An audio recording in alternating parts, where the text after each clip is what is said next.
एक और बात, वो ये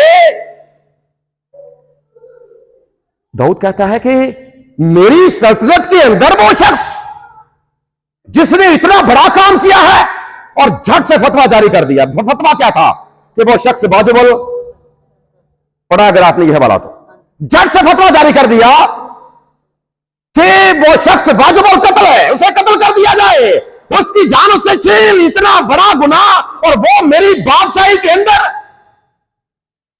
और जब ये फिर इशारा हुआ कि बादशाह सलामत, वो कोई शख्स और नहीं, वो कौन है?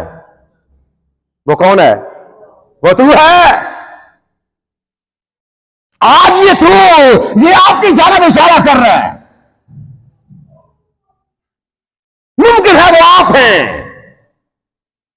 आज पाकलाम का इशारा आप में से हर किसी की जानिब उंगली उठ रही है।